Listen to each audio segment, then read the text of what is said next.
I didn't think I'd be bringing an Infiniti onto the channel, but I guess I am today. So this is my mother's 2008 EX35. And unfortunately, the thermostat is stuck in it. In the middle of the night, went and I did a quick repair, which was pull it out, rip the thermostat out of the housing, slap the housing in. So right now it's not running a thermostat. But today I have a brand new OEM thermostat with a brand new OEM Molly gasket, and we're going to go ahead and replace that today. And I especially want to do this video because there are no videos on YouTube on how to do this on this car. Like none at all. I tried finding one so that my father could go ahead and try doing this himself. I couldn't find one to give to him so that he could figure out how to do this himself. So now I'm out here making one.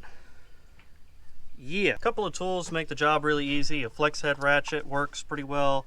Go ahead and get yourself a Brillo pad or, Scotch-Brite, which is what I love to have. Make sure to also have some coolant, all the proper stuff over there. And yeah, we just got to get to it. Oh, also this, paper towels. I am ADDing out really bad right now. Let's just go ahead and pull this apart. This is a very simple, very easy job. Oh, I did forget one other tool. This guy. These are worth getting. Get yourself one. This exact one is like 40 bucks over at AutoZone. I love it. It's a remote hose clamp thing. Hose clamp pliers. I don't know what to call this, but it's awesome.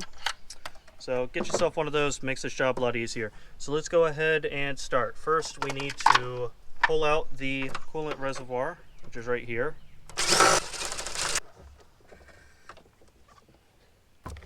You don't have to disconnect any of the lines. Thankfully, you can just go ahead and move the entire tank over. And I recommend setting the tank up at an angle, just so you don't lose any of the fluid that you are about to lose. So right here is our thermostat housing, and this is the hose. We're gonna take this clamp off, a bunch of coolant's gonna come out, and then we need to remove a 10mm bolt here for the cam phaser, not the phaser, it's the thing that changes the cam timing. I don't know what to call it today, but we need to remove that. And then 3 10mm bolts come out and the whole housing comes out. So let's go ahead and do that.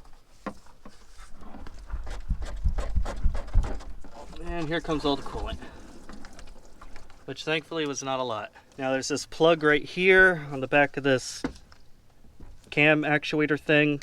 I don't know what to call it.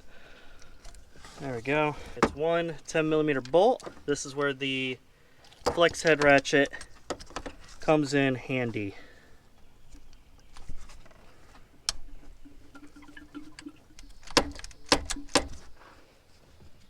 Now it's very important that you do not get this servo thing, whatever the hell, dirty on the end. So put it on a clean paper towel, because if you get this dirty, there's a good chance that you will mess up a lot of stuff. Plus, this is literally inside of your engine. Be gentle.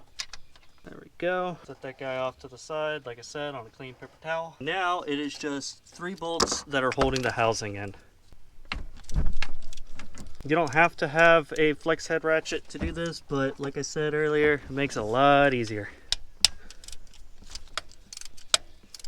Also, pro tip, try not to drop any of the bolts down because there's this under tray down there, and if you do drop them, you got to take that under tray out, so try not to drop any bolts.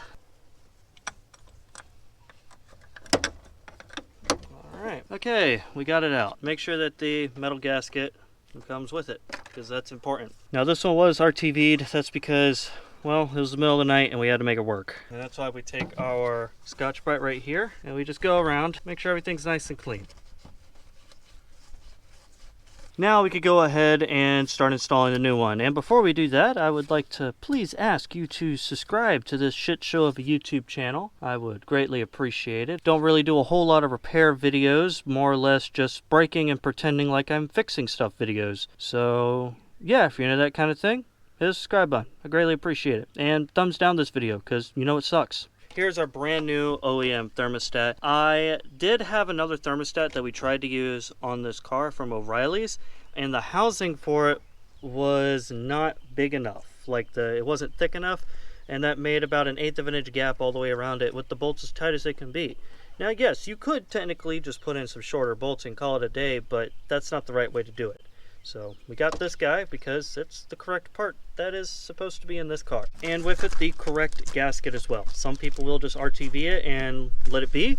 I am not today because this is my mom's vehicle, and I really hate whenever she calls me about her car being broke down, because I don't really care to want to fix anything ever because I'm lazy.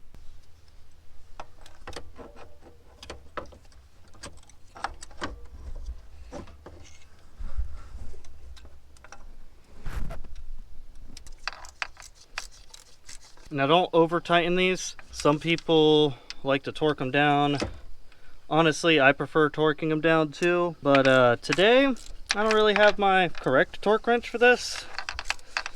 So we're just gonna not overdo them. I prefer using a torque wrench anytime it comes to something like seals or anything inside of the engine. Just, make sure it doesn't leak. Before you put the hose back on, go ahead and install the cam phaser thingy, because if you don't, it'll be quite a pain in the butt to get it in. Wiggle it in, be very gentle. Hear that click?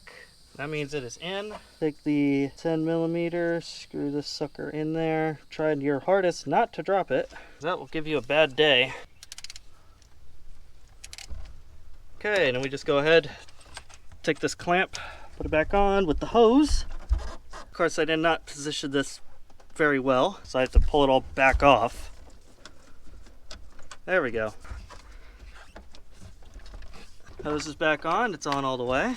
Cool. Let's go ahead and plug that thing back in for the cam. Now we just put the coolant reservoir back in. There we go. Now we just need to go ahead, top it off with coolant and bleed the coolant system.